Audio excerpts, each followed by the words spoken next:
Hey, what's up, everybody? On the show today, we've got Travis Hitt with Rogers Healy Associates. I've known Travis for quite some time. He's an awesome residential and commercial realtor. Ton of energy, awesome experience. He's also got a great team behind him. Love working with Travis. He's helped me find, flip, sell a bunch of deals.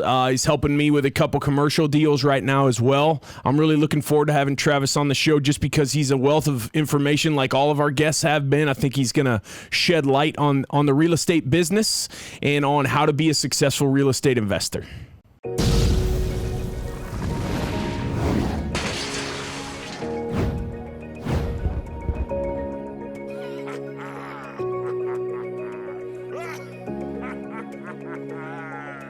Awesome. We're live. Travis Hitt, man. Thanks for joining me. Thanks for having me. I appreciate it. Absolutely, man.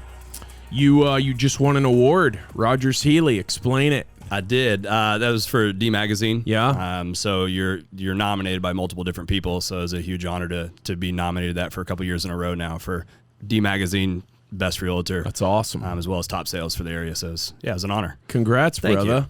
Where'd you grow up? Where are you from? I grew up in East Texas and then made my way out this way in Allen when I turned 15. So I like to say I grew up in East Texas, but grew up here as well. Yeah. Yeah. Finish up high school in Allen. Yep. Started there in 9th grade and then graduated from Allen. Awesome. Yeah. And then from high school, where did life take you?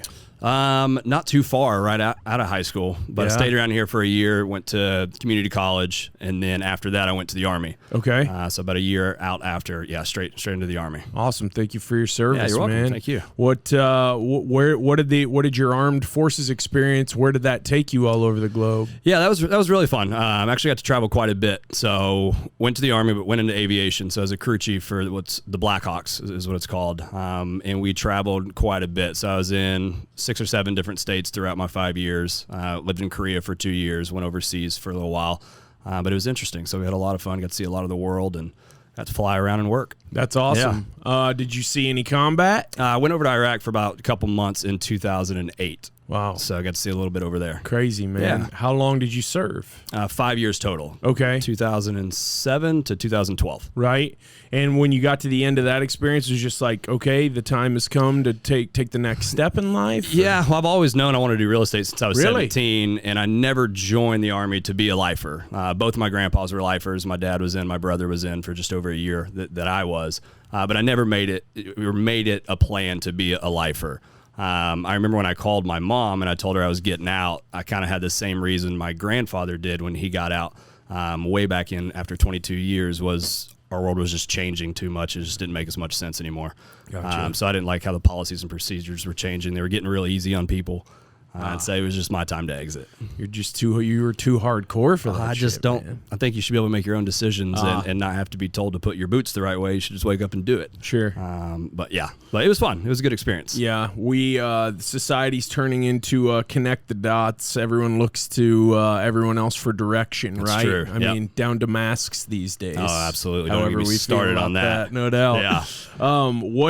So you knew you wanted to be in real estate since you were 17. Like, how did that happen? Yeah, in high school, one of my best friends, her dad was a broker here in the area for Remax, and they had a really nice house in Allen. He had a nice lake house we went to. He would take us fishing, and one day I asked him, I called him Big Guy, and I said, Big Guy, what do you do? You're always home. You've got nice stuff, and you seem to have a lot of time with your family. He goes, I'm a real estate broker. And from then on, we just kind of always talked about it, and so I made that a plan. That's what I wanted to do. Wow. Yeah, That's cool. Was he, when you got into it, did he serve as sort of a mentor to you? He was, yeah, because he was in the Navy, and that's when I was kind of contemplating of what I was going to do. And so I'd say he was a big mentor to me, and still is to this day. That's awesome. Yeah, he's an incredible guy. Right on. Is he still selling, or is he retired? No, he's not. He's pretty much retired. He still has ownership in one of the brokerages in the Plano area. That's the way you do it right there. Yeah, he's getting up there in age, so he's retired and enjoying himself. That's cool. Yeah. The whole mentorship thing, having a sounding board, it's something that I kind of regret not identifying one earlier in my career.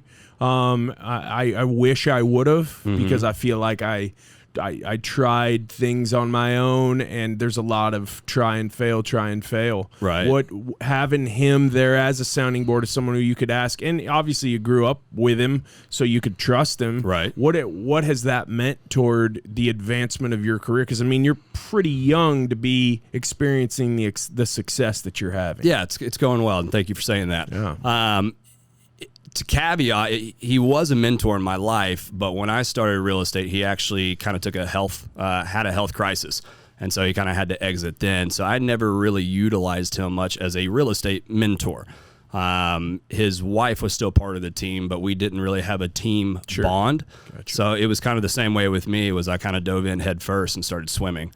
So I, on the real estate side, never really had a big mentor until here recently. Okay. Yeah, so I was kind of the same way with just trying, failing, waking up, and doing it again. All right, so I don't feel quite so bad.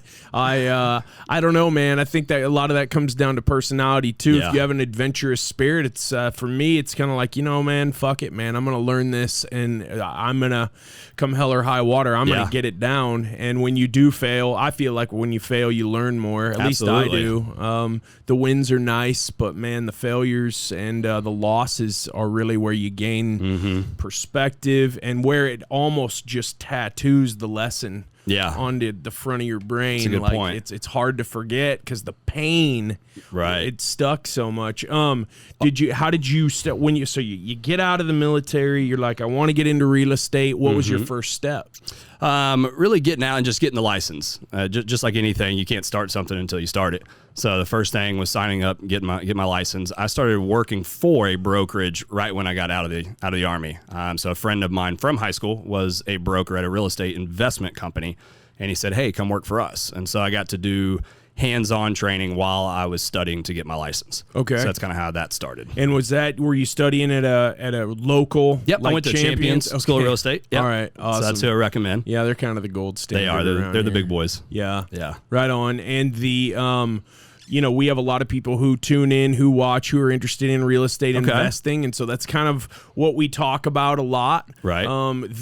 If they're young and then they're thinking, man, I want to get into real estate, what do they need to know? First of all, how hard is that at school? Because I hear a lot of realtors say it's way too easy, and that's why we have so many flake realtors. I was going to say, I hate to say it, but look how many realtors and who they are out there sometimes. So if I can do it, anybody can do it. He looked right at the camera, folks. Yeah. I just wake up and work. But it's not easy by any means. It's still a test, but if you can retain information, then you'll be fine. Yeah. I've heard the insurance test is harder than the real estate test. Yeah. Yeah. The like to be an insurance agent. Yeah. I've heard that. I know that the insurance adjuster tests are very difficult because I've taken those. But it is what it is. There's lots of insurance agents around too. Right, sure. And so the 2080 1090, I say it's a 298. 2% of the realtors do 98% of the business. That's very true. Because I deal with a lot of them, and a lot of them are just abject failing flakes at every turn. And I don't know if that's just the pervasive nature of laziness in our culture, or if it's that you can just get away with it because people don't want to hurt your feeling. I don't know. What are your thoughts on I think it's a little of both. I mean, just like I said, one reason I exited the military was I was tired of people being told to put your boots the correct way rather than just waking up and doing it. Same way in the real estate industry is there's nobody there watching you over your back to tell you to wake up and go to work or call this client or do the right thing. So you kind of have to do it on your own. And I feel like there's a big misconception in our industry that people think you get your license, I'm going to start making 10 grand a month. It's going to be really easy, to where it's not. It requires a lot of work if you're starting on your own. So I feel like there's a big misconception in the way real estate is portrayed. One reason being a lot of the shows that are out there, it looks really, really, really easy, and it's not that case all the time. Yes, man. I'm a contractor. You're telling me we can't flip a house in 30 minutes in Waco, Texas? For $5 grand? No way. No, man. Yeah, we're moving plumbing lines for like $700, man. It's crazy. What, are they doing that shit on the moon? I know. What the fuck? It's all sponsored. Yeah.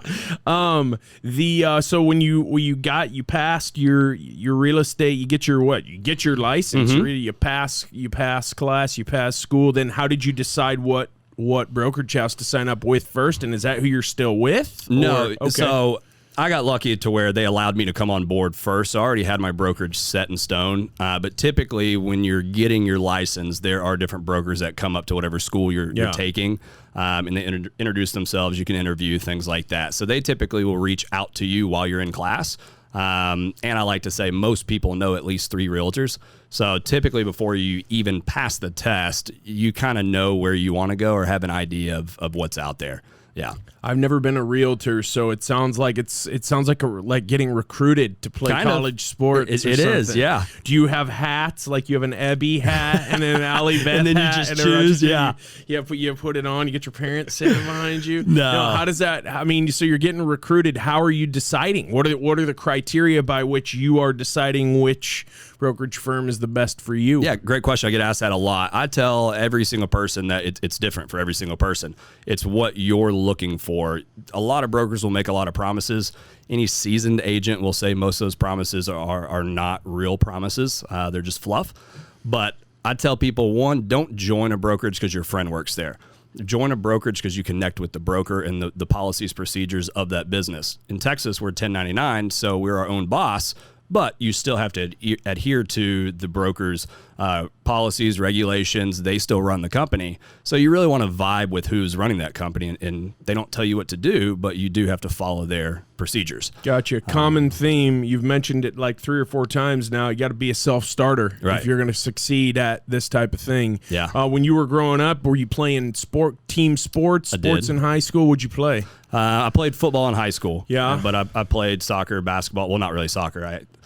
That's the only thing in life I've ever quit. I was too fat as a kid. Really? I was really slow, and I didn't like the running, so I kind of nixed that pretty quick. I got you, man. But I played a lot of roller hockey in East Texas. We didn't have a lot of ice, so I played roller hockey, basketball, football. So I've always played sports and done group activities. Yeah, so you grew up playing sports, then you go into the military. Now you're doing something that requires that you on a daily basis get up and run your own schedule, and that you're a self-starter, and that you take initiative, and that you are consistent, and and that you communicate, things that set people apart. How did the military experience help you kind of hone your discipline and set your routines maybe for the rest of your life? That's always a double-edged sword when people ask me that, because I don't feel like the military actually instilled discipline into me.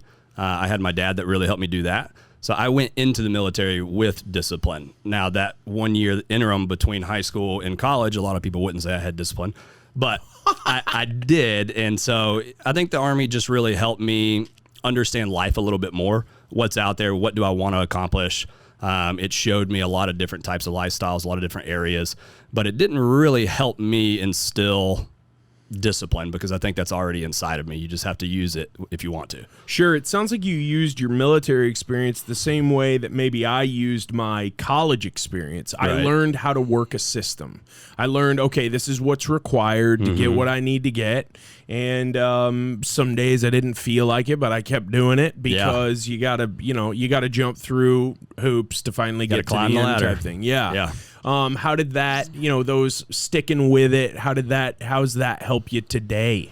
Yeah, that did help, because they put you through a lot of things depending on what career path you go to. I was lucky enough, I was able to join a special operations unit while I was there. So that's why I said we get to travel a lot. We got to go through a lot of things that some people don't, good and bad. So I got to go to certain schools that are not very fun while you're in it, but it helps you learn adversity. It teaches you really how to embrace the suck, which you have to do a lot in real estate as well, and just in life, right? Right. So it did help me navigate negative situations, or times that a lot of people may have a rough time getting through them now as you get older, to where I've been through a lot of crap. So there's not a whole lot worse that I can go through now than certain schools that I went through then. Yeah. So it really helped me learn how to embrace the suck and keep pushing forward. I bet. Yeah. What does that mean for you today? What is embracing the suck? What is that? How do you define that with regard to real estate now? The one thing I tell, especially new agents about real estate, is we're there to advise and guide, but we don't control. One, we don't control the market, we don't control buyers, and we don't control sellers. We can advise and guide, but there's a lot of times that a decision is made that it may not be the one that I would make.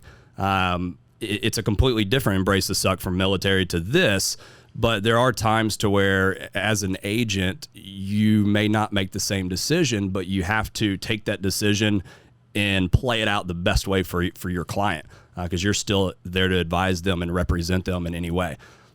Yes, I'm the realtor, but I still work for that client. In the end, it's their money. It's not in my bank account. So there are certain times to where you want to do one thing, but somebody else wants to do another thing, and you have to learn how to still guide through it the best way possible.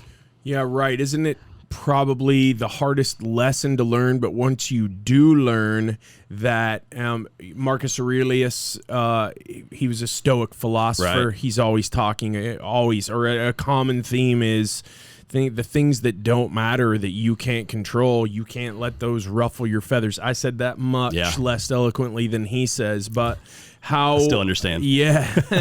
how does that help you on the daily? And give us an example of, man, you did everything right and you still maybe lost the deal, or they went in a different direction. They decided not to sell the property, or they decided to buy the wrong one. Mm-hmm. And how are you able to, what's your process for going, okay, time to move on to the next, let's go sign a new deal. Right. You know? Yeah, as you say that, I can sit here and think of a lot of different scenarios and a lot of different deals. But there's been multiple times to where it depends on how the market is at times. But I'll give you a perfect example. 2016 to 18, I called real estate. You were hunting basically with a shotgun. You put offers out there. If you're a listing agent, you get 1 million offers coming to you. You're gonna pick the right one. Well, now it's slowed down a little bit. We still have a phenomenal market, but it's hunting with a rifle. So you're back to having to be precise, price a house precisely. And so transitioning from that 2016 to 18 to 18 to 20 was really retraining sellers' mindsets, because we know if we price a home high, we're not going to get an offer like we may have a year or two again. Now you have to be more precise, more fair with the pricing, or people will go to another property with the inventory we have. So that took a lot of training and retraining sellers' minds to adjust to today's market rather than doing what a year or two ago was happening. Sure. What has COVID done to everything, right? Isn't that the question? Boy, I get asked that all the time. I mean, I hate to say it, but for the real estate industry, I think COVID has actually boosted it a little bit. Interesting. We had a little bit of a lull for a couple of weeks whenever the fear was released and nobody knew what was going on. But with the government lowering the interest rates, you have a lot of people out there with a ton of buying power, and it just doesn't make sense not to shop. It also allowed people.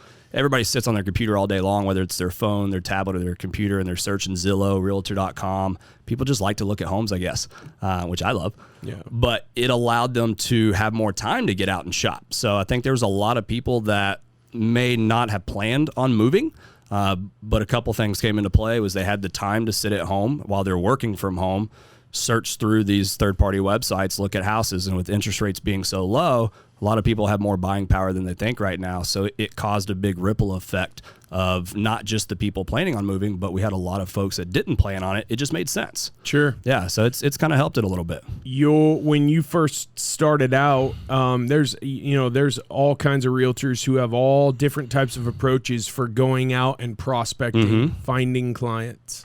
What was your plan? What was your approach then? Has it changed now? And how do you prospect and find new clients? Yeah, great question.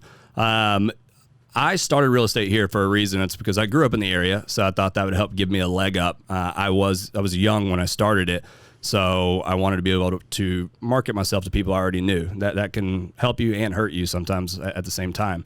I've been very blessed to not have to pay for any type of referral-based system that I've been, or lead-based system. I've been 100% referral-based. Going on almost 10 years now in the industry here locally. So that's been a huge blessing for me, is I've been widely referral based. But I do things a little different to where I wake up and work. I mean, that's all I do. You ask my wife and she'll say I'm obsessed with work, but which I am. I really just like to talk to people. I tell some people I'm the worst realtor because you won't catch me at networking events, big events. Hey, I'm Travis, I'm the realtor. Here's my card, take it. I'd rather sit at home on the couch with my dogs and my wife. But if I see you in a store or in the grocery store, I'll talk to you all day long. Yeah. So that's been a big advantage to me. Is I like people. I like talking to people. and answering questions and helping, and that turns into business. Sure. Sometimes when you don't even know it. Yeah, I mean, that's how I met you. Yeah. And I think when you are talking about a business, I had David Thompson on a couple of weeks ago. He's a phenomenal guy. Yeah, financial planner. I had Brad Nix on last week. He's an accountant. Okay. I had Stephen Frankie on the week before that, and he is an insurance agent. Okay. So we've got all of these businesses, these industries that are dependent very, very much on trust, right? Mm-hmm. Right. If you're talking to somebody about your money, if they're doing your taxes or they're going to invest your retirement, big time trust. Oh, absolutely. If you're talking to your insurance guy, you got to trust. I mean, I deal with insurance claims all day, every day, and I see a lot of people who were led down the wrong path, whether knowingly or unknowingly. Some shady stuff out there. Yeah, man. Yeah. And they get up that creek without a paddle, and it's really, really a bummer. Yeah, it's sad. With you get referred to a client. How much effort do you put into proving to that client that you know what you're talking about? Or is that something that just sort of happens as you ask them questions? And what's your onboarding system like with a new client? Yeah. So like you said, trust is a big deal. I think on my side of things, I am placing people in one of the biggest purchases they're ever going to do, as well as not just a large purchase, but their safety net. I mean, it's your home. So I like for people to be comfortable and know that I know what I'm talking about. And I do that just by connecting. I am not a sales guy. A lot of people would say I don't have the best systems in place, which I have my back-end systems, which is a piece of paper that I write everything down. But I really just like to connect with people. I like to make sure that they know I'm available, that I'll answer any of their questions. If I don't know the answer to it, I'm not going to BS them. I'll tell them I don't know the answer, but give me 10 minutes and I'll find it. So my onboarding and systems are really just to connect with the person. Some folks want to get paperwork signed first before they'll show them houses and things like that. I don't. I want to show them houses first before I get anything signed to see if I want to work with them as well. Because it's an interview on both sides. Real estate is fun to me and I enjoy it. It's my career. It's not a weekend job. So there are some people that I hate to say it that are not pleasant to work with. And I like that I'm to a point to where I'm able to pick and choose that. But it's the same way on both sides. It should be fun and that trust should be there because that person I'm working with is also creating my income. So I want to know that the time and effort I'm spending into them, they're also going to spend into allowing me to get them to that finish line. Yeah. So really just a connection is the way I let them know and show them that I know what I'm talking about is being available, showing them the properties they want to see and asking them the right questions as well to make sure they're set up. What type of questions are you asking them? I mean, really financials, obviously the biggest one. That's something that I require is that you have talked to a lender prior to even looking at homes, because if you don't know what you can afford, there's no point in looking. Vice versa, if sometimes you may be looking, but you might be able to afford a whole lot more. So you can waste a lot of time by not talking to a lender right up front. And this is not a commercial for a lender, but it definitely is the most important aspect to do prior to even stepping foot into a home. So I kind of show that I have those systems in place that, hey, I require you to do this. I require this. And I think it kind of shows a different side to buyers or sellers if you're able to say, hey, this is what I require. Because I run a business too, right? I'm not just a fluff realtor that's out there showing houses on weekends. It's my business. And I think when you tell somebody what to do, they're coming to me for advice and to hire me. So why shouldn't I ask them the questions or mandate what I require, if that makes sense? Yeah, absolutely. The follow-up, you talked about your back-end systems might not be there. That might be because you don't need them. Maybe you're talking to a client, they can see that you're bringing value to the table. They're also a client that was probably referred by someone else who was a good client. Right. And so they value. And, it's best to do business with people who you know, like, and trust. 100%, yeah. The resource that you are to your clients. How often are clients calling you and talking to you about things that don't have anything to do with real estate? How often does that happen? Because this is a very common thread that's gone through the last 6 or 8 podcast guests. Okay. These people are trusted. Right. You build the trust, people know you have integrity, that they can trust. That's very easy to lose. Yeah, easy. But once it's there, then you kind of turn into maybe the easy button, right? Right. For a client. Explain how that works with your Yeah, clients. I laugh because it's so true. Yeah. My wife will sit back and hear some of the conversations I have that have nothing to do with real estate. So I like to say, I'm your realtor, I'm your best friend, I'm your shoulder to cry on, and I'm your psychologist. Like a hairdresser. Exactly. There you go. Yeah, just come talk to me. Yeah. Because when you're buying a house, you spend hours together. And that's what I try to explain to some folks that look at real estate as a transaction rather than a relationship. You're going to fail. Because to be able to build a referral with that person, you're going through typically minimum 30-day process with these buyers or these sellers that you really do get to know them. You're entering into their home, into their safe space. You see everything in the house. That you learn a lot about a person, and they should feel comfortable talking to you about things. It's a very emotional thing to some folks. My wife cried when we sold our first house, and we were only there for 2 years, and we bought it as an investment. But we had a lot of experiences there. So you go through this emotional buy or sell with folks that you're going to hear some things. You need to be able to advise them, or things come up in the middle of a transaction to where you have to be able to advise them the correct way. But they're leaning on you as a professional and somebody that you spend a lot of time with. So we kind of hear it all and see it all. Yeah. Yeah. I mean, that I can only imagine. Yeah. And it is very emotional for some people, Absolutely. You even see it on the shows that we mentioned earlier, people selling their childhood homes or whatever.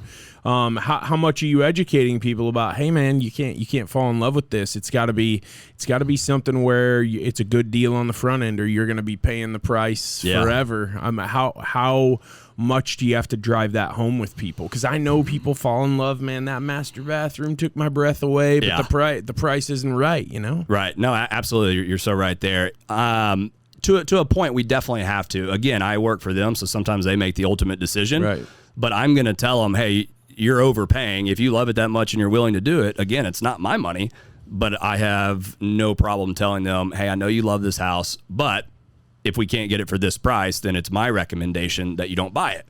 If you want to move forward with it, then fine. But we do have to guide that quite a bit, because the psychology of it, real estate's easy. If somebody likes a house, they're going to buy it. It's the psychology portion of real estate that you have to kind of get good at, of recognizing and understanding buyers and sellers, of how their emotions, how they react to things. But we definitely have to kind of guide that and say, hey, pump the brakes a little bit. This is the first home we've seen. Let's take a look at all of them. But we definitely have to guide that. Gotcha. Talk about that mentor that you talked about. You obviously had the one from high school, and then he had to take a step back because of health reasons. But the mentor that you have in place now, how often are you talking to that mentor? What are you bouncing off of them? How available are they? And are you mentoring anyone yourself? Yeah, okay. So my broker is actually who I would call my mentor now, Healy. And that's one reason I actually went over to him. When I worked for this is my third brokerage. My second brokerage, I didn't talk to the broker a whole lot. We didn't connect a whole lot. And I remember when I had my first big month, I got a random text from Rogers. I had some friends that worked with him already. And he texted me and said, hey, congratulations on your first $1 million month. And now, obviously, I know it's a recruiting tactic as well. But even though he was hoping that I would come over and work, the fact that he took the time to do that meant a lot to me. And so I made the decision to move over and start working for Rogers. And we just kind of connected it in a different way on a friendship level as well. But he pushed me more than anybody's ever pushed me before. I hate taking videos, and I do a lot of videos now. This is my first podcast to do, and just knowing that there's a camera right there, you asked me, kind of makes me red. Hey, is this video and audio? I said, it's video, bitch. You're right. What do you think it is? So Let's go. He prepped me, and I remember he told me a long time ago on the first panel that I was doing, I was having a panic attack. I didn't want to go up there and talk in front of a bunch of realtors, and he pulled me aside and he said, Travis, you're talking to realtors. And that kind of resonated with me, that, hey, look, I'm a realtor, they're a realtor, and it helped me get comfortable. But he's very good at finding out what you're good at and exposing that in the right way. Perfect example. Yesterday morning, he texted me at 6:30 in the morning and said, hey, are you ready for a September challenge? I go, bring it on. He said, I want you to get 6 new deals, do a couple interviews, do this, that, and the other. And I said, I accept. But that's not very typical that a big broker will do that with his agents. And so I'm very blessed and honored to be able to work for somebody that obviously he has a financial gain in my success as well. Right. But being in over 66,000 realtors in the area, brokers aren't really hurting to hire people. They're coming to them. So having him in my life to really push me has helped my business and myself grow. Okay, gotcha. And he's probably always available when you ask him questions. That's another reason I went with it. I tell agents that your broker should be available, whether it's in office or over the phone. It's really disheartening when I have agents tell me they can't get a hold of their team leaders or their brokers, because that's who's supposed to be training you. They're the owner of the company and somebody you're supposed to look up to. So that's one thing he prides himself on, is being available. Before COVID hit, he was always right there in the office, and we built a really nice new office on Knox Henderson, and he planted his office right in the middle of the company. So that way, if somebody needed him, they could just knock on the door and be there. So he's very available for folks. That's awesome. Yeah. Do you have anybody reach out to you? They see your success. They want to do what you're doing, and they're asking you, hey, man, what do? I see you on social. I see you doing this. I see you doing that. What do you recommend? You have people reaching out to you about that? I do. I'd say within the last year and a half, I've really gotten a lot more, which is, talk about being honored and humbled by that. Me coming from a guy that lived in a trailer house for a very long time, growing up, didn't do anything in high school, didn't do much in college, obviously, went to the military, got out, and now people call me, hey, I want to go to coffee. Will you talk to me about real estate? That's super humbling. And I get a lot more, obviously, now than I used to. People reach out on Instagram just asking questions. And I put it out there as well that I like to mentor. I like to answer questions.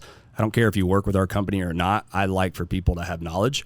Everybody knows knowledge is power. So I just recently brought on my first team member. Good for you. Yeah, thank you. Awesome. That was a big accomplishment for me, because I've always fought, just like I think any successful business person, letting go. Because I know me, I know my systems, I know the way I talk to people, and it was really hard to find that right person to do that.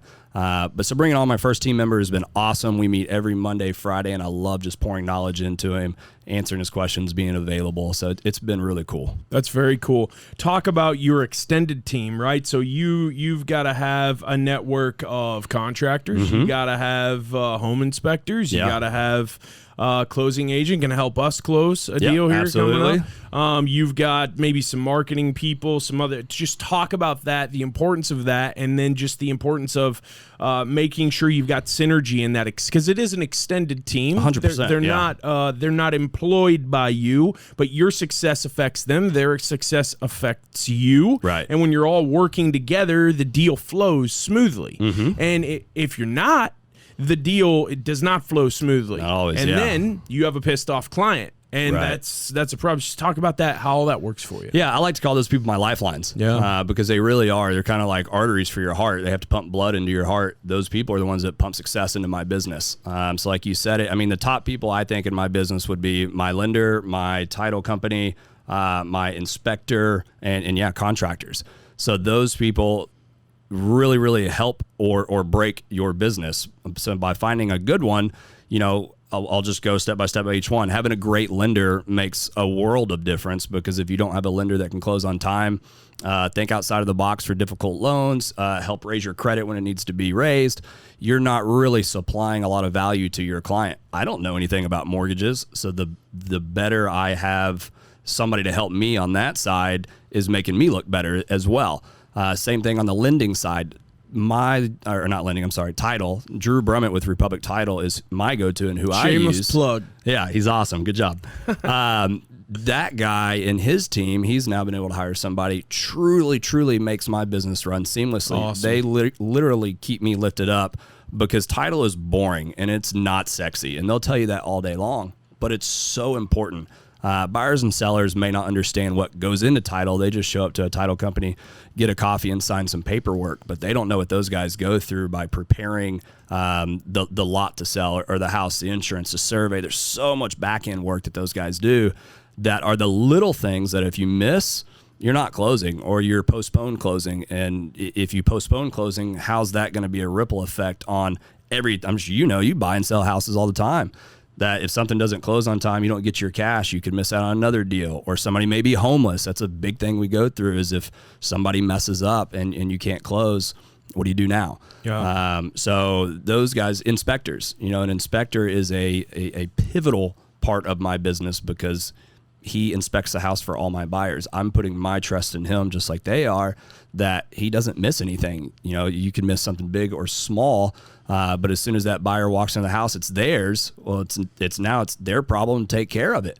My inspector in 3 years has only missed a bad sprinkler head, and he ended up paying for the whole inspection for the client. Wow. So the inspectors are the guys that you want to love on. And it's kind of one of those things that nobody wants to pay $500 for an inspection, because it's a box you have to check to get the home.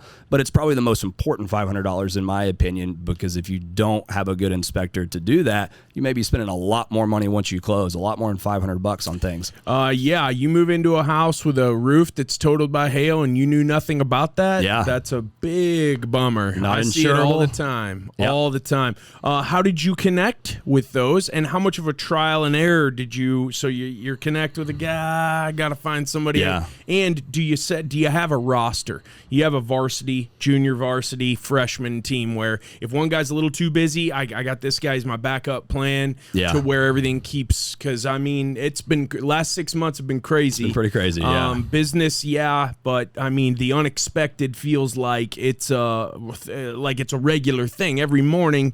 There's something that I've never even considered coming up with all this COVID stuff. So how did you end up making those contacts? Connections again, just through the years. You know, being in real estate is one of those things that there's so many lenders, there's so many title people, and once you get to a certain level, it's another blessing that those people reach out to you. Hey, can I take you to coffee? Can I take you to lunch, dinner? Because they want to gain our business. And so mine, it was trial and error for the most part on the lending and the title side. Finding that person. Now I've used each of my lender and my title guy now a little over 3 years, but it was a revolving roster there for a little bit. But as soon as I found somebody that communicated well, answered the phone, did really good business, treated my clients right, you know, you stick to that person. So like my title guy was a younger guy starting in the industry on that side, coming from an assistant of a title person. Took me to coffee one day. We just connected, clicked, and so I started throwing in my files, and I never left. And now he's been such a pivotal point in my career and part of my career. Same thing with lending is, you know, there's a lot of lenders out there, good, bad, and indifferent. But once you connect with that person and they treat you really well, lending's not sexy either. Mortgage rates are mortgage rates, but it's the person that can think outside of the box for a difficult client, or, hey, my credit score's low. There's some lenders that would say, well, go spend $2,000, raise your credit, come back and see me. My guy, Joe Robinette, will help you fix your credit. Shameless plug. Yeah, just great. But I do have people that if they're really busy, you know, I can throw them a deal as well. I try not to do that because they also represent my business. And so I don't try to flip flop around with other people. You know, it's kind of like, they don't do it as much now, but a lot of lenders or people in the industry, hey, I'll take you to a Mavs game. I don't need that. I don't need dinners. I don't need games. I need good service, and I need you to close on time. So I try not to have a second, a third, a fourth. Do I have them and other phenomenal lenders and title people out there that I can go to if I need something? Absolutely, and I'm blessed to be able to do that. Yeah, I bet you got good resources there at the office too if you ever need. We do. We definitely have a roster at the office of people that we throw up there and put on the roster and say, hey, if you're new and you need somebody, use these guys. I try not to be too selfish because I don't want my guys to get bogged down. But no, we definitely like to try to help company wide. Got to keep those numbers hidden. You're mine. Yeah. But yeah, it's just through time, like you said, trial and error. Yeah. And once you find them and you stick with them. Yeah. So if you're a home inspector or you're a mortgage lender or you're a title guy and you're trying to build your roster and you're trying to build your book of business, what is it that you, a successful realtor, notice, and what's important to you about those guys and how they handle business? Because I think I know what you're about to say. Right. And that's going to lead us into what makes a good realtor and what makes a bad realtor. So these guys who you're working with all day, every day, what are these little things that, man, it's so damn simple, but so few people do it, but that are important to you and that keep you coming back to them?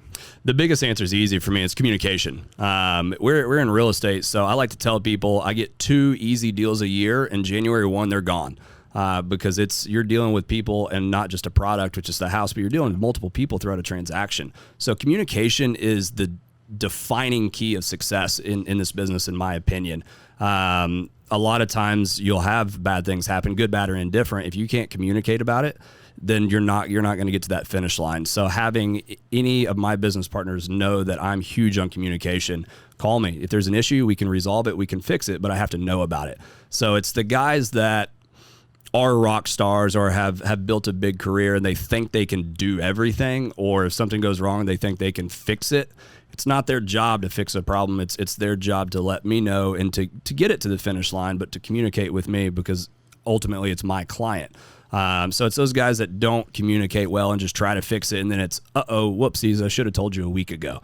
So the people that I partner with, they put their pride down if they messed up, or, hey, we need to fix this. We need to push closing, but they tell me right up front, so I can also try to, again, not control it, but advise and guide the right way.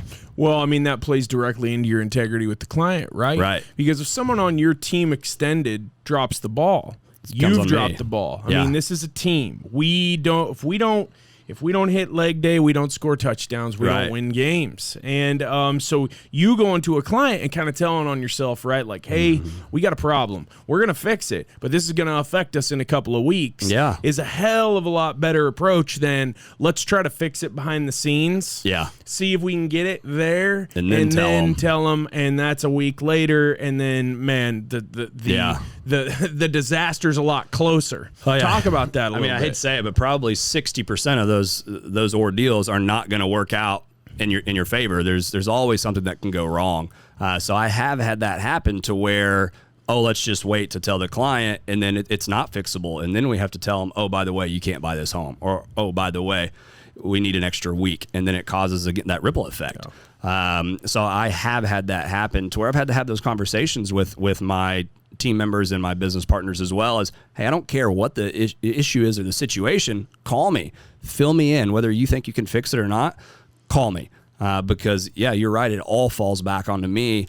That client is the one that called me to hire me, and then they trust, we talked about that trust earlier, that I have the right people on my side to help my client ultimately in the end. So they're relying on me to get that done. Gotcha. Yeah, I mean, the communication ties in with what I tell my guys all the time too, which is be reliable and be consistent. Right. None of those are fun, are like sexy. No. Right? It's absolutely. Like you said, just get up and go to work. Yeah. The importance of that, though, of being consistent, reliable, and communicating, how have you been able to kind of group that together and be able to then rise above? And do you think that it is just those little things that set the 2%, in my opinion, apart from the 98 other percent, or are there other skills as well that set the upper echelon apart from the other realtors? Yeah, I think so. I think the biggest one is answering your phone. You talk to a lot of top agents, and I think they'll all give that advice, which is crazy. You're in sales, you're in real estate. It's why would you not answer your phone? But a lot of times that becomes an issue, or it can be hard to do, because we're in an industry that, again, I don't have anybody barking over my shoulder or telling me to wake up and do work. So a lot of folks may not answer their phone. So I'd say that separates a lot, is just being available and actually picking up your phone. But yes, being reliable, being persistent, and having that knowledge is, to me, it's the foundation of being a good realtor. If you don't have that, you're never going to succeed. So if you can't have the basics, then you can't even start climbing that ladder to be one of the tops. But then once you get those basics down and those systems and foundation, there is a lot more that goes into it that will set yourself apart. And one of them is just working. Like I say, I like to wake up and work. People think, again, the TV shows, you wake up, make $10,000 a month, you only sell 1 or 2 houses, you're done. It's not like that. $1 Million Listing, $1 Million Listing, one of my favorite shows. I love it. Yeah. But it's not that easy. It's taking those guys. You're pretty spiffy like those guys are, bro. I've had this suit for you years, even got the pocket square going. That's awesome. That's my wife, not me. That's awesome. Yeah. But really work. I mean, this business takes work. Again, I'm not spending thousands of dollars for leads. And even if you are, you still have to call them. So that separation between a good agent and a great agent is really being available in my opinion. Talk about that though for a minute. What do you think? How do you think your business would change for the better or for the worse if you had unlimited resources and you spent thousands of dollars for leads? Because I'm in the same boat. Right. My guys are always networking. I'm working on a project now. I asked you about that yesterday. A contact from you that's part of a project that we're working on at the company.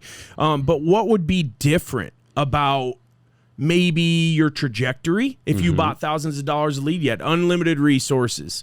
And what do you think would be different about the type of the pedigree of your client if they were all purchased lead clients? Talk about that for a minute. Yeah, I actually think it would hurt me because if you don't have the correct, now you're saying unlimited resources, but I only have a certain amount of time. You might not be a realtor if you had unlimited resources. Right, exactly. We might be hunting and going on safaris on the and beach shit. or something. Yeah. But I mean, I'm kind of to that point to where I started getting, not patting myself on the shoulder, but I am growing to a point to where I needed to bring somebody onto my team, because it gets to a point to where if you feel like you can do it all on your own and you have all these leads, well, you only have 24 hours in a day. So you can only service so many people. And I look at it as quality over quantity.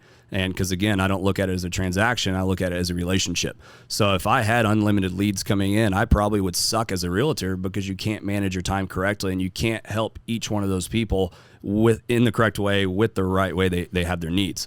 So I think it's better to scale back a little bit and do the best job with each person you can, and then grow from there. And by growing, you may have to bring somebody on. So I've hired my new guy, James, to come on and help me. And that's freed up a lot of time for me, as well as brought him a lot of business and a lot of knowledge and learning in the internship. So yeah, it's a roller coaster, but it's learning what you can handle as well. You have to learn how to say no. And that was a big issue for me as I started growing, because I don't like the word no. I only like the word yes. But that can get to where it can be a hindrance to business because you can't say yes to 3 appointments at the same time. So you have to learn how to say no, but I can do it. I can do it now. So being in real estate and growing and being successful takes a lot of time management as well. The whole team building thing, are you good at delegating, or is it something that you're learning? And do you ask your mentor about that? Because obviously he's probably gotten to where he is now by learning how to delegate and what to delegate. Correct. Talk about that a little bit. 100%. He's been pushing me to start a team for a little over a year now because I've needed it. And to answer your question, no, I'm not good at delegating yet. Whenever I brought this guy on, we sat down for coffee and I said, hey, look, I'm just going to be real open and honest with you.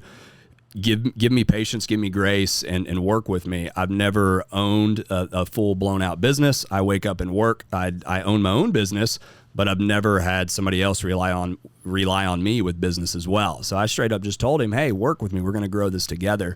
And I remember the first deal that came through that I passed off to him, and this has just been within the last 4 weeks, that it took a lot for me not to take that deal myself. It was, down in Dallas. I live up north, and I had a lot of stuff going on that day that I didn't really have the time to go show this buyer. And it was really hard for me to call my guy and say, hey, here's a buyer, go do this. But the amount of work that I got done while he was doing that superseded even what could have been if I would have taken on that client. So in that moment, it kind of opened my eyes of how beneficial it is to have that person that can help you, whether it's hard to let go or not.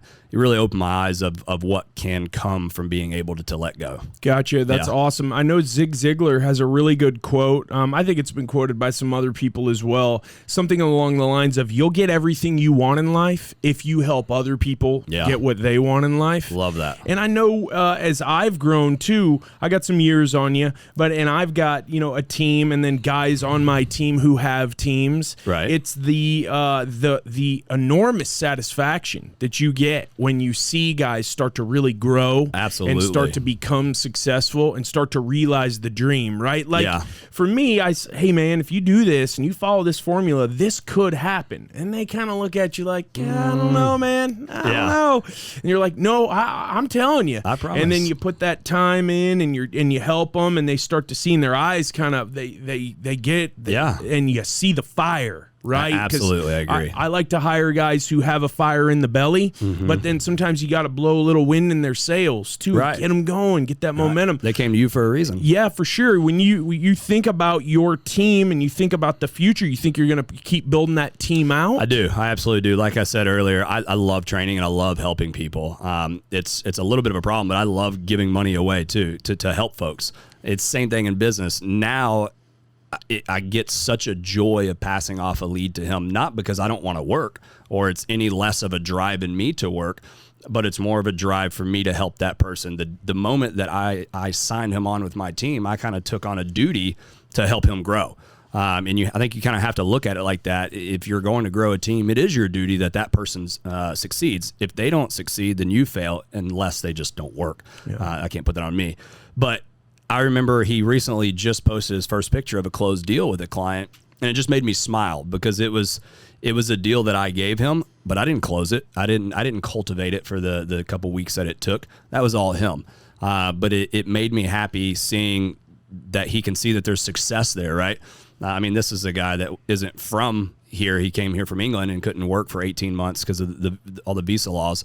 So just to see his passion, his fire to get to that closing table was awesome. A lot of people think a closing picture on Instagram and Facebook just gets annoying and repetitive, but they don't realize sometimes what it takes to get to that closing table. It's not easy a lot of times. Again, we went to this being a personal transaction. It's emotional. So to see him post his first picture of a closed client was really cool for me. That's awesome. It makes that letting go worth it. No doubt. English guy, is he a rugby guy or a soccer guy? You got to pick your sport over there. Mainly soccer, I'd say. Yeah, you think so? I think so. Man, I don't know. He's Sorry, a good dude. I guess I'll never meet you. Rugby's man. pretty hardcore. You talk about building your team. You're obviously an ambitious guy. We'll talk about balance in a minute. Okay. But how intentional are you about setting your goals? And what types of goals are you setting? Hey, in 10 years, I want to be here. I want to be retired by 55. Or are these some long-term, some short-term? Mm-hmm. And how? Again, what's your process for that? Do you have a whiteboard in the office, or how you doing that? Yeah, so I'm kind of old school. I like my paper and pen. So I write everything down. We talked about it earlier before this. I'd put in my calendar and write down eat lunch. So I write it down to every single activity I have. The same thing with goals is I'm also a very short-term guy that if I think too long-term, my brain doesn't work like that. I'm not able to get there. I know a lot of people can set a year goal and that's it. So for me, I set a 5-year goal, I set a 3-year goal, I set a 1-year goal, and then I'll break it all the way down into months or about every 90 days. How am I going to get there? And then I have a lot of building blocks that help me get to that 1-year goal. Well, if I can get to that 1-year goal, now I'm a step further to get to that 3-year goal. If I succeeded in that 3-year goal, I should be able to hit that 5-year goal. So I definitely write down my goals, but I write them down as more tasks than goals because to me, a goal can also be unattainable. It depends on how you look at it. If you just say, well, my goal is to do this. Okay, so is it a goal or are you going to be upset if you didn't hit it? The way I write my goals is I will be upset if I don't hit it. So it's more of a task to conquer and succeed that's going to get me to that next goal. Gotcha.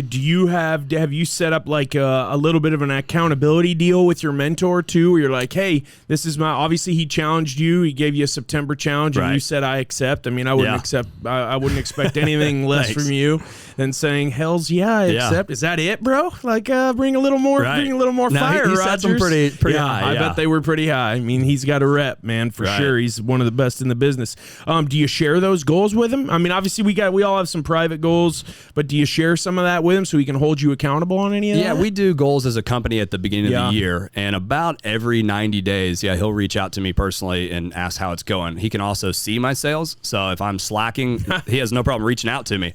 But what's going on, man? Yeah, right? But that's one of my goals is that he never has to reach out to me in a negative aspect. Anytime I put it in my brain, every day I wake up, that if my boss is calling me, I want it to be for a positive and not a negative. So that is personally a goal that when he reaches out 60, 90 days, whatever, it's going to be a congratulations. Hey, good job. Let's up it. I remember last year he set my goal and about 3/4 through the year, he upped that goal. And I said, hey, that's not fair. Like you can't up it 3/4 of the way in. Yeah. But that's a good thing, right? Yeah. So that's how he kind of pushes me. But yes, we share that stuff, and he gives me goals that I do fail.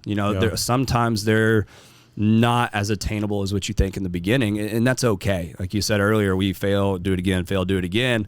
I always tell myself if something didn't work, I didn't fail at it, it just didn't work.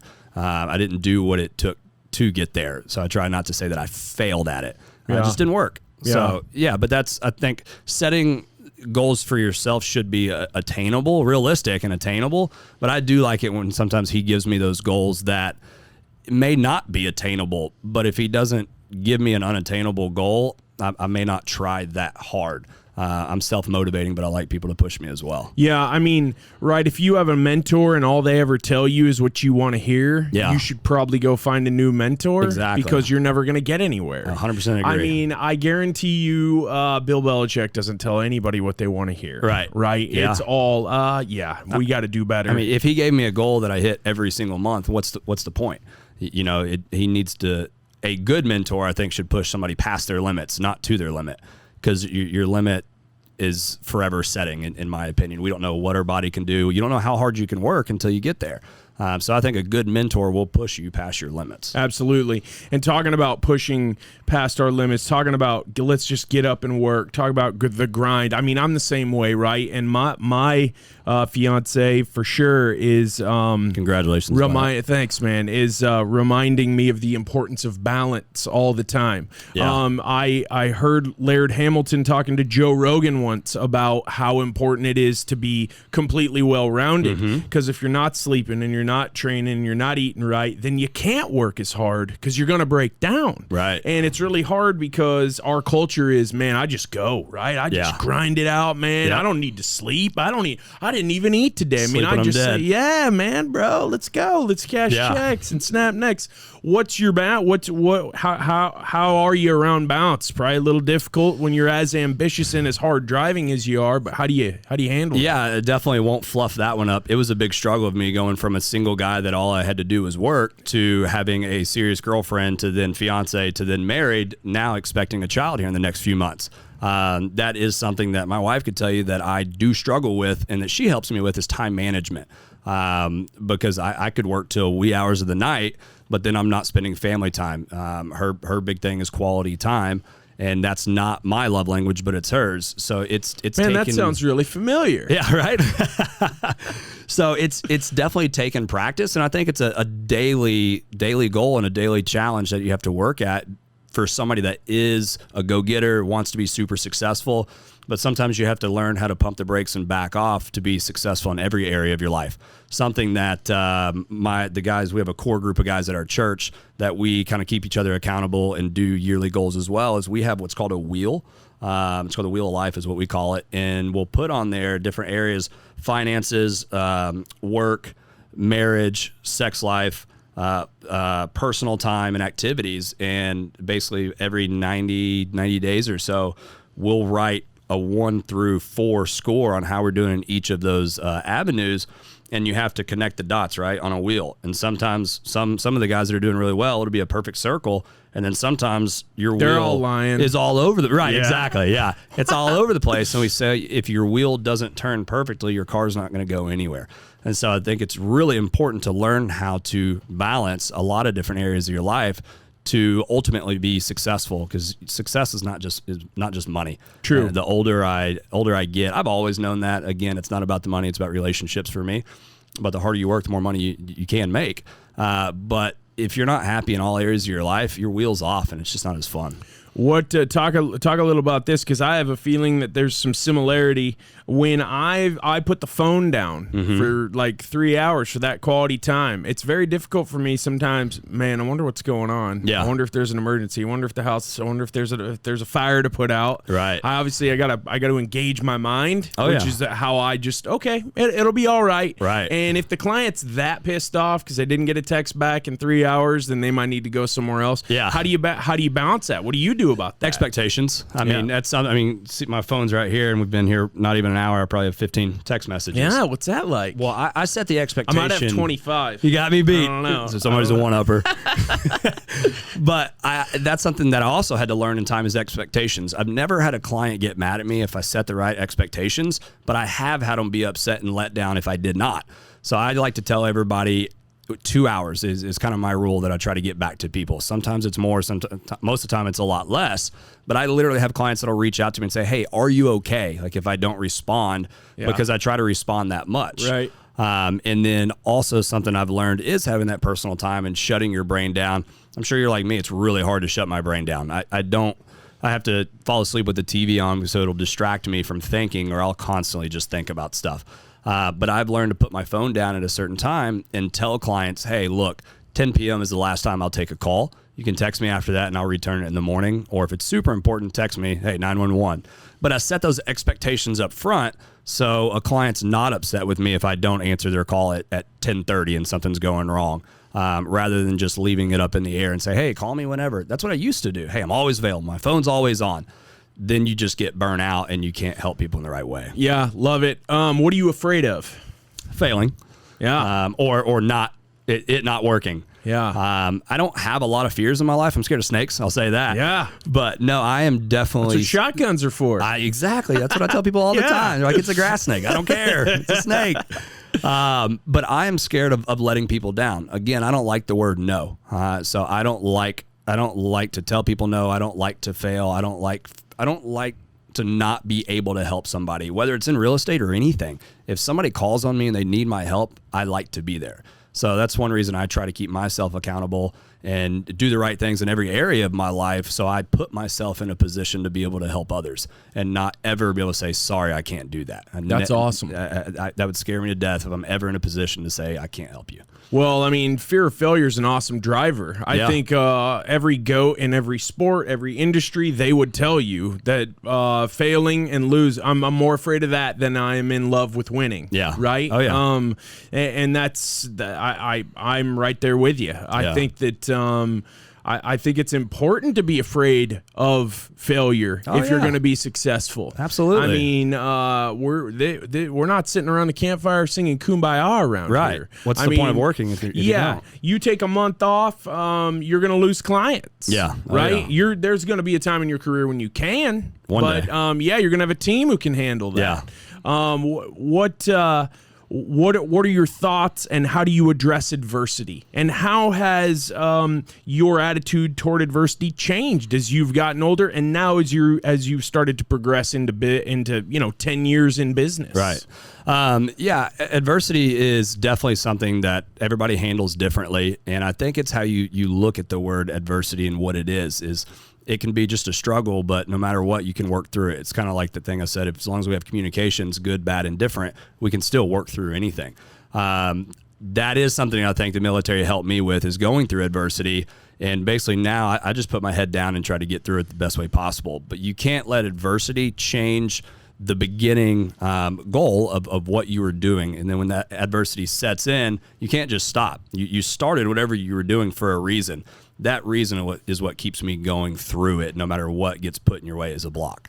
Gotcha. That's awesome. If you're anything like me, you just said put your head down. So I thought, man, it's exactly like me. Yeah. It's put your head down. That's a brick wall, and I'm going to weld the pedal to the metal. Yep. And I mean, if I'm hitting the brick wall, you're not going to see a footprint on the brake. Right. On the brake pad. Exactly. I think with adversity too is you can't control what that is, no matter whether it's what something said, a deal falling through. All you can control is you again. And I think that has helped me a lot in business, is understanding when there is adversity or uncontrollables, I can't do anything about it. So let's just keep moving forward in what we can do. And somehow it always just works out. Yeah, back to the control thing you talked about before. Once you do realize the things that are out of your control are out of your control. Absolutely. They don't stress you out as much. Right. And when you're young in business, everything stresses you out. Yeah. Especially if you want to, if you are hungry and ambitious to succeed. Right. The tough stuff about that is finding that balance. Mm-hmm. And I know if you're anything like me, a lot of times I blow through the warning signs, right? Like I'm going to hustle. I'm going to win this deal come hell or high water. And I've had to learn to bounce things off people on my team, even people who work for me. Hey, what do you think about this? Man, I don't know. That didn't sound right. Yeah. How does that kind of relate to what you are a hard driving guy. You're chasing down deals all the time. But when do you? Because I'll get a feeling in my gut and I'll be like, nah, it's just time to. It's like playing through an injury, right? It's true. How do you balance the I am going to hustle with the I don't know, this doesn't quite seem right? Is that kind of a mentor type bounce off? Yeah, absolutely. I think, like you said, it's like playing through an injury. That if you play through an injury, it just sets you back even further. Yeah. Same thing in business. You think you can get it all done, and then you may get to the finish line, but what challenges did it cause to get there that now you have to go back and fix? So that is something that, again, it took me, I've learned a lot through my 10 years, and I still have a lot to learn.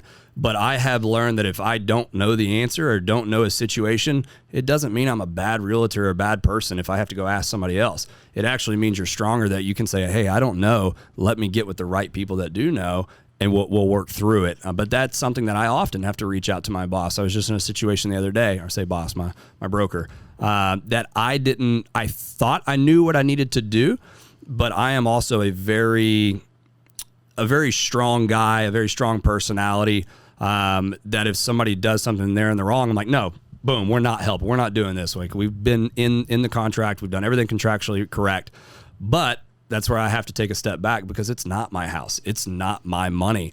So I had to take a step back and call my broker and say, hey, here's the situation. What would you do?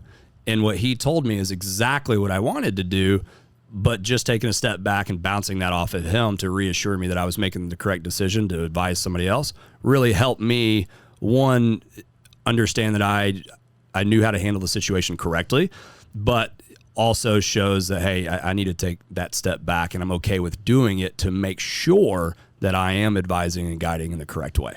Takes a lot of humility to do that. Absolutely. But like you said before, it also takes a lot of strength. Mm-hmm. It does. And it got you further. Right. Without having challenges come along. Well, if the goal is always to be right, then let's go be right. Yeah. If the goal is to succeed, which means close on time, then let's do whatever we have to do to close on time, to succeed. I agree. That's a really good point. I think when I was younger, I took a lot of pride in, I figured that out myself. I didn't ask anybody. I have said to many people, I never had a mentor in this business, and look what I've done. But man, some of the failures that I've had to fight through are just massive. What would 31-year-old Travis tell 21-year-old Travis? Because 32.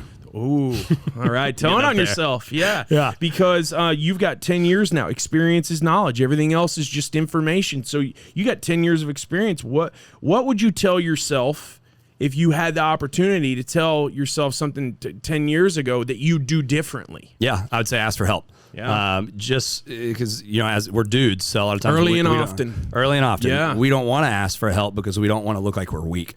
But it's not weak. I think sometimes it takes more of a strength to ask for help than it does to not ask. So that's definitely something I would have told myself as a younger guy. Hey, ask for help. Don't ask for giveaways, but ask for help. Guys like you and I, if I look back and I actually had a mentor or would have asked for a mentor day one of my real estate career that actively worked with me, where would I be now? Probably be a lot further along than I am and have a lot more knowledge, but I didn't do that. So that's one reason I love to help people. I don't care if you live in Michigan and reach out over Facebook or Instagram. If you have a question you don't know, I want people to know that I'm that guy that they can call and ask, because you can have trial and errors, but if you don't have to, why? I mean, I still think whether you ask or not, you're going to fail and you're going to learn from your own work. But there are certain things that you can ask for help with, and it'll help you succeed so much more and so much faster. A lot of parallels here, man. I know when people reach out to me, I answer them super, super fast. And a lot of that is because I've reached out to people and been shut down. Oh, yeah. Almost like, nah, I don't want to tell you. These are trade secrets. I figured this out, and I'm going to hold this knowledge to myself. And I battle a lot of have battled resentments against those guys and gals, because I've been like, geez, man. Help me. And I've done you a solid. The least you could do is tell me, give me a little insight on lien law or something like that. Did you ever have that experience? You reached out and you kind of got shut down by somebody? I have, and that's one reason I am where I am now. Is I won't drop any names of where I worked before, but it felt like a closed. Nobody's watching. Yeah, no, sorry guys. And if you are, I still love you. But it felt like a closed office. Don't come ask me a question. I don't want to help because I don't want you to steal my clients. Well, these people's clients weren't my clients. They were 50 years old and I was 24 years old, but I just needed that help. And it was never presented to me like I had the ability to go ask. And that's one thing I love working where I am now with Rogers, Healy & Associates is we don't hardly even have offices. It's shameless plug. Yeah, there you go. It's an open door policy because we're there to help each other, and our career in real estate is supposed to be fun. I mean, we get to work outside constantly. We're talking to people constantly. I don't feel like it's supposed to be who has the swing and the biggest one. It's about helping people. And so that has definitely happened to me, to where I felt like there was limited knowledge that wanted to be shared. So I didn't supersede somebody else when I never would have, because I'm not within their sphere of influence. So now that you're 100% correct, I think going through that, not feeling like I could ask, makes me now want to just be a completely open book to others when they need help or need a resource. Gotcha. Yeah. The question that all real estate investors want to know, because the real estate investors are pretty independent folks, right? Yep. I'm going to go find it. I'm going to fix it. I'm going to get it ready. What experience, what knowledge, what I don't know, perspective can you offer a real estate investor that's going to save them so much heartache and time and money down the line? I mean, that's a really big question. Right. But can you kind of boil that down in just a few minute answer? Absolutely. I think the easiest answer is to say the little things.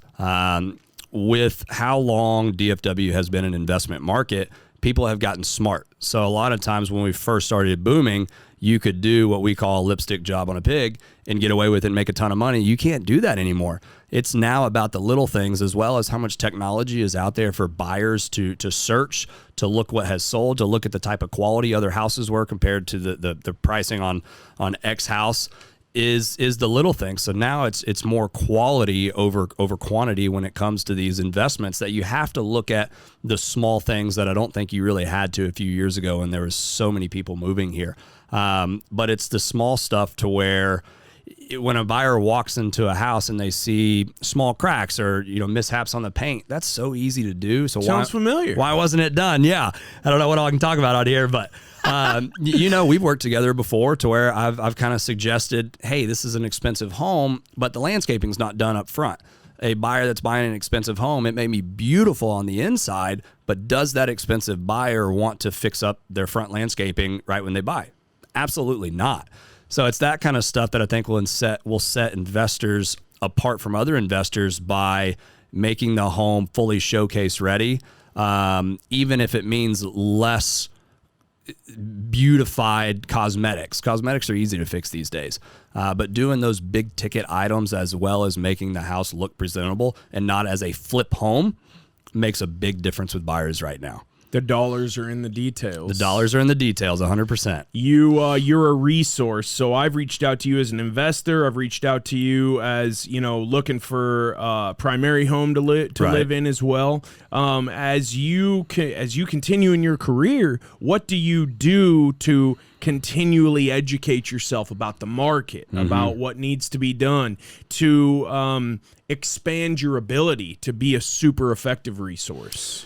Great question. So there's so much that you can do, obviously, but I think a big one is listening. I think the bigger you get, the less those people will listen, if that makes sense, to where I don't know it all.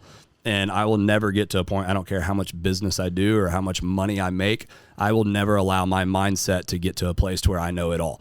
So I like to listen to my clients. I like to listen to investors. I like to listen to anybody that has more knowledge than me, or even if they don't, I like to listen at what they're good at, because I learn from what buyers say. Even if I don't agree with them, I'm not the one with the money that's buying that. Well, why? What don't you like about it? Okay, well, I need to put that in my pocketbook and make sure I relay that to people. So I'm constantly listening, and I also ask a lot of questions. Hey, you don't like this house? Okay, let's go to the next one. Why don't you like it? Maybe something that you can't change at all, but it may be something that could help me advise an investor or a seller in a certain way. So I like to ask questions to current clients, past clients, friends, family, really anybody I know, as well as just stay up on the top trends. I watch the shows like $1 Million Listing, and I think it's funny. I think anything that's in LA, we're a year behind it. Yeah. We're kind of seeing that across the board, but really just staying up on current events in the area. I'm in real estate, but I deal with people. I don't deal with just a product of a house. So I like to listen to the news. I don't listen to all the crap that's out there about COVID and stuff. Yeah. But staying up with what's going on in your county, You don't want to debate city. Trump with me right now? I mean, I'm bro? down if you want to go. Let's extend the time. But yeah, knowing what's going on around you, I think will make anybody, whatever business you're in, a more successful person, because I can sit here and talk about real estate all day long, but that could get boring to some people. To me, it's sexy. I can do it all day long. But if I go to a restaurant or I meet somebody and that's all I want to talk about, my wife says I have a problem with that, but it's fun to me. But if you can't... Well, you have a passion I have a for it. passion. I love it. I mean, and that's infectious. Yeah. I mean, it comes through the camera. Right. It's obvious that you have Good. Thank a you. passion for it. Thank you. But you have to be able to talk about other things as well. Yeah, So, I mean, that's what the Mavs are for. Hey, there you go. So, yeah. What are some of the biggest mistakes you see real estate investors make? So let's talk mostly about fix and flips and about prospecting for single-family residential. What are the biggest mistakes you see made?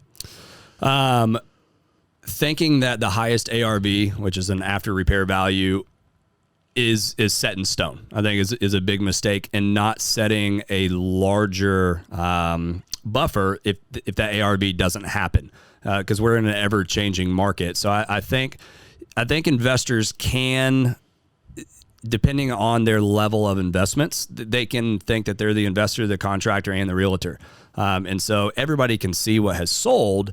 But if you don't get good at looking why it's sold, every single when I comp a house, I go through every single picture of that home. I look at every single detail of why it may have sold for that price. I think a lot of investors just see, oh, this house is in the same neighborhood, it's the same size, and it sold for this price. That's the sticker price I'm going to put on this house. And it doesn't work like that.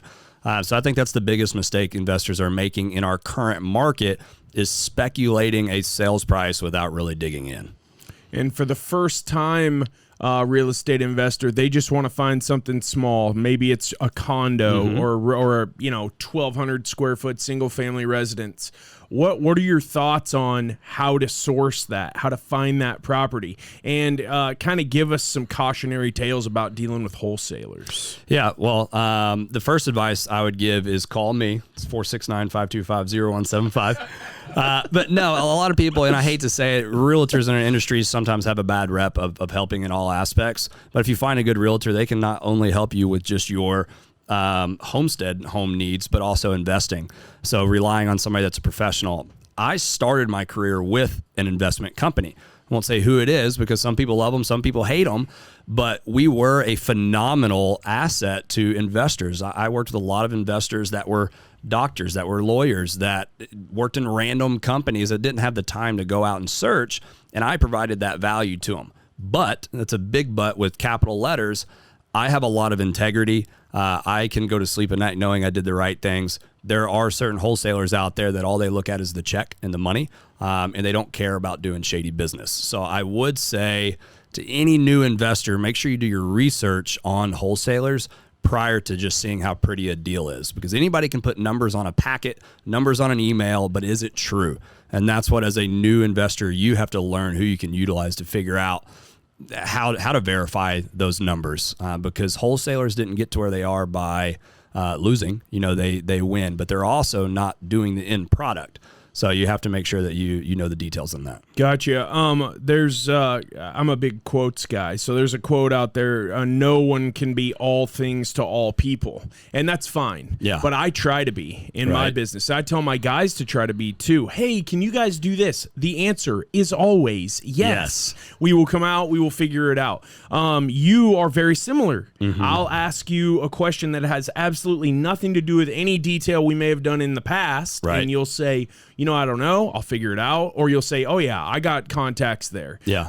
When someone is interviewing a realtor, what are the best questions for that someone to ask that realtor? And is there like a hub where you can go research a realtor and see, do they have a bunch of good reviews? Or is there Yelp for realtors? How does that all work? Absolutely. So interviewing a realtor is a much more of a large process, an important process than what I think a lot of people think. We like to, as a realtor, think, oh, you're going to use me as a friend. Well, it's not always the case. I have had some friends that didn't use me because maybe their wife had a realtor friend, and it hurts, but everybody has to go with who they think is best for them. But there are certain questions and things that you can do to make sure that you are being helped in the correct way. Is one, ask them where they've worked and how much business have they done. Am I saying that you should not use a realtor because they're brand new? Absolutely not. But if they're brand new, do they have a team of people that can answer their questions? My guy's brand new, and if somebody didn't want to use him because he's brand new, well, they just missed out on a phenomenal experience because he has me in his back pocket to help him as needed. So that's something you can ask is, hey, what sort of resources, like we've been talking about, do you have if we need it? How long have you been working this area? Ask little questions like price per square foot. Do they know the knowledge, or are they just a lot of fluff? Do they know zip codes? Ask them, because real estate, the thing I like about it is it's not black and white. You get a buyer, you get a contract, you go to closing, but I've never had one transaction that's the exact same. So I like to ask, or I would say to ask scenario questions, and does their answer align with what you hope would happen? Because if it doesn't, that person is guiding you through the entire process. And obviously with the technology we have now, you can look on Facebook, Zillow, Realtor.com, Trulia. You can look at all that and see if somebody's done good business, good reviews, but don't always judge a book by reviews. I mean, you're in construction. Yep. Most happy people don't go do a review unless I'm really asking them to do it. But anybody I've ever pissed off, they're for sure going to go write a review. Yeah, especially if you make them pay their damn bill. Exactly. Yeah. There you go. Yeah. You're going to be the negative guy. If you make me pay you, I'm going to write a review. Write your review. Exactly. Write that check too.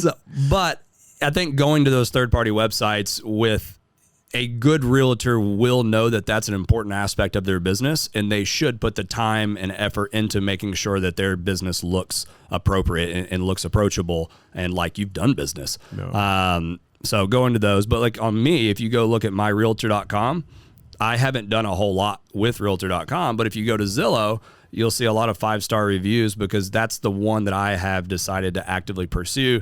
Because if I go and sell a house, I hate having to ask a buyer or seller, hey, will you go write a review on these 3 different places? Yeah. There are companies that can help you do that. But so I have chosen to make Zillow as my main ask. Like your hub. That's my hub. Yeah. And so I tell people, if you want to research me, go look at my website or go look at Zillow or Google. Sure. Google's a great one as well. You can help anybody watching with a property anywhere in the Metroplex. Mm-hmm. Is that correct? Absolutely. And aren't you working on some stuff in East Texas too? I do. So being from East Texas, we also opened our branch out in East Texas. My family lives out there, so I like to work out that way also. But yeah, in the Metroplex, I mean, I have one right now in Forney, so that's pretty far east, and I'll go as far west as Fort Worth. South and north, I live in Prosper, but I work in Dallas quite a bit. So I kind of, again, I don't like to say no. I like to say yes. And if somebody needs help, I want to help them. But I have no problem saying, hey, look, I don't know that area very well. Perfect example. I just sold a client's house that I helped them buy a couple of years ago. Well, they're moving to an area of Southwest Fort Worth that I really don't know much about it. So I immediately told them, I said, hey, I'm going to do the sale, but I know somebody in that area that's their area of expertise, that if you don't mind, I would like to pair you with them because they're going to be able to service you a lot better. That takes a lot to let go as well, but I don't know that area. Well, that's integrity though, man. Because, I mean, you could fake it and still get the sale. I'm good at faking it till you make it. But, I mean, that's the best way to lose that trust. Exactly. So it probably did hurt to give that up, but that was for sure in terms of your brand, which includes your integrity. That's a really good. Yeah, it's really about building those relationships in the business wises too. Because I hope somebody that doesn't know this area, they'll rely on me and call me and know that I'm going to do right by them and take care of their client as well. Absolutely. So it's all about helping people succeed. Most definitely. I know I've got a bunch of realtor friends who are rugby players, so I've definitely heard some horror stories over a couple of drinks. What's like one of the craziest horror stories or weird scenarios that comes to mind? Anything that just like jumps right to mind? Like, have you ever dealt with a hoarder? I've dealt with a semi-hoarder. I mean, we were involved in a crazy scenario on one. Yeah, that was crazy as hell. I guess we probably can't talk about that. That was a good today, one. But yeah. But I knew in my career, I learned real quick that any property I ever take on, I need to Google the address first. Because when I was in investment real estate, I bought I think it was my second buy as an acquisitions agent, and it was near Mesquite, and I got really excited because of how cheap I got the deal. I was like, man, this is going to be an awesome wholesale deal. I put it out there to all the investors, and we just couldn't sell it. And one of the seasoned agents said, hey, did you Google the property? And I said, no. So I put it in Google, and immediately I knew why it wasn't selling. Well, that's because, and this could be graphic content, so keep listening. Fire away, bro. Yeah, but the owner of it at the time had a girlfriend. It was an older couple, and he just wasn't all mentally there apparently. But he went and knocked on all the neighbors' doors and said, "Hey, do y'all want to come over and see my most recent art project?" And so they came over. Well, his art project was he literally cut up his girlfriend in the bathtub and painted the walls with her blood. I ended up selling the house, but I knew from then, pretty disgusting. I've worked with meth houses. Yeah, it's insane what you get out there. But no doubt. That's one of the interesting things about real estate is, like I said earlier, you walk into people's houses, you don't know what they're going to have. So I see some of the best stuff, and I see some of the most unreal. I always say, why? Like, why would you have this? Yeah. Or why would you do this? No doubt. It's totally normal to some folks. Man, that's crazy. You talked about how your mentor Rogers challenged you to do the videos, like the social media stuff. Right. Talk really quickly just about social media, how it's changed the game, and what you do to try to stay on the cutting edge of that. Yeah, absolutely. We have definitely grown in the social media world, obviously, but Rogers, when he started our company, he liked to consider himself as a marketing company that markets to real estate. And so he kind of was one of the leaders in social media when it came to real estate. With videos, I didn't like to do them, but he pushed me to do that, and it has really helped me because one thing I try to do is always be myself. If I mess up a word, I try not to delete it and go back and make it perfect because I like to be that thing we talked about, it being approachable. Well, your wife's always posting stuff of you being videoed without you even knowing, bro. She helps. She's funny. But that's our real life, and that's what we like to show rather than being fake. And, you know, if we're not enjoyable, don't watch. But it's definitely helped me in business because you can put a lot of content out there in a video that you can't do in words. And it's still something I struggle with because you may not always be in the best mood. I try to be a super positive guy all the time and have the best outlook. There's some days I just don't want to video myself. Yeah. But being in this industry that people like to watch, people like to view houses, it definitely helps being on top of the social media game. Ben Wegman's an amazing realtor. That's kind of how he got started, was doing video walkthroughs of houses, and he has an incredible following now, and that's what he's really, really good at. But we're in 2020, almost 2021, that everything is digital. So there's a lot of realtors that may not want to do it. I would tell you, if you don't want to do it, get over it, because it's going to get to where it's kind of a necessity. If you're newer, if you have an established business built and you don't need to do that, then fine.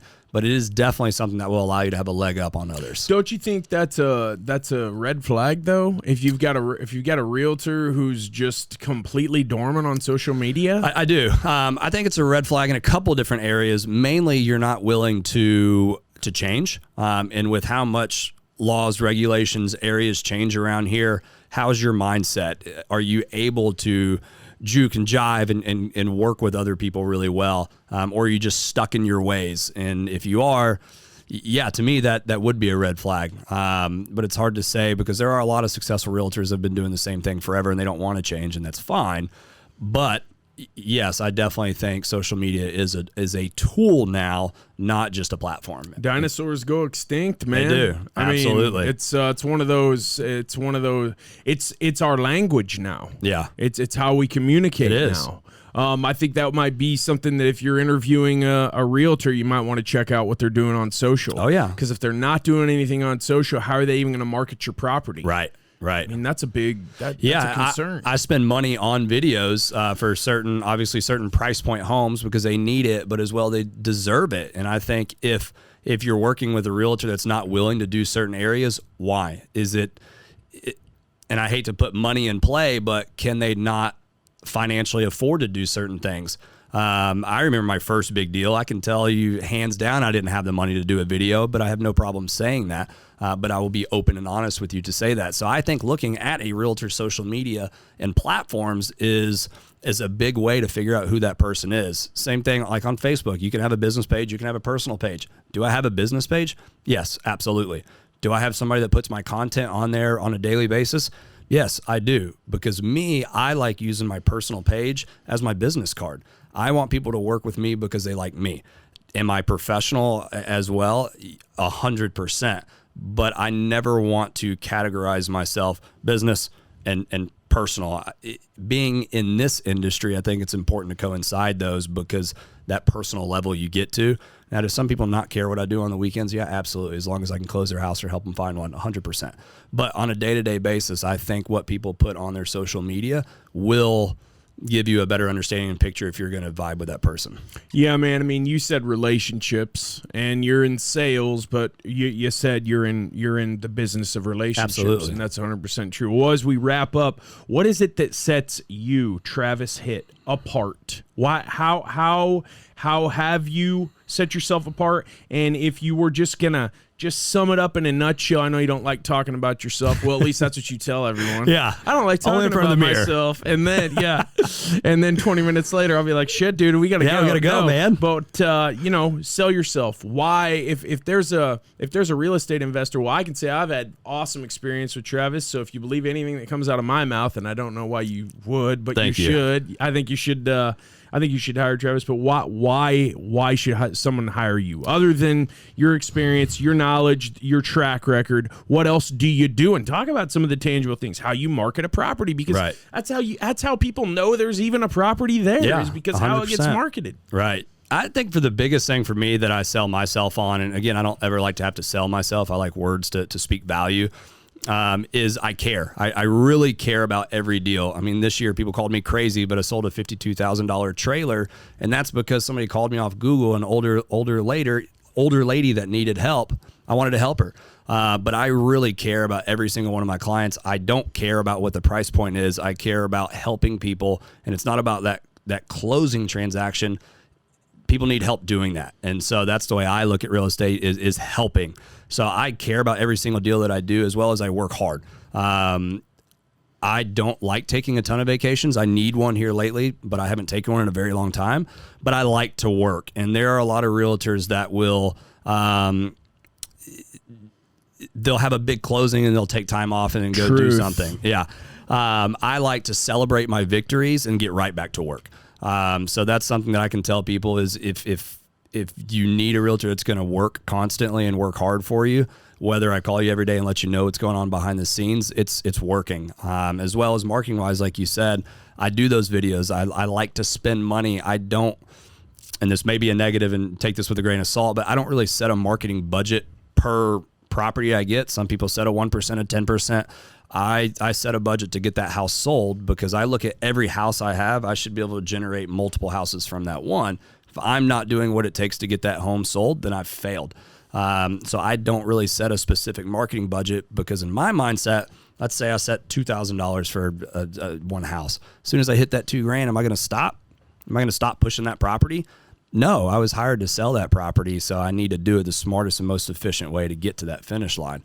So pretty much I'll do whatever it takes. I mean, I've hired Santa and Mrs. Claus to come sit at an open house and let kids come in the neighborhood just to get people there. I've done that. Yeah, it's genius. So I try to think outside of the box, and I keep it fun. I mean, real estate it's a grind and it can be a beat down, but it's supposed to be a good time as well. And I like to keep it that way. That's awesome, man. Yeah. If somebody wants to reach out to you, email and Instagram, how can they get a hold of you?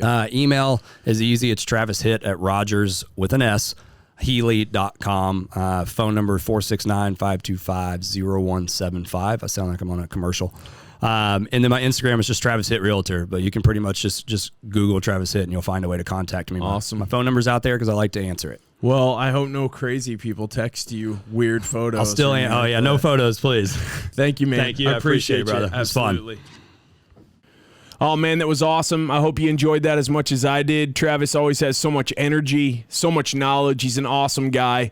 Definitely reach out to him if you're looking for a realtor or if you just want some real estate advice. He's got so much knowledge and experience.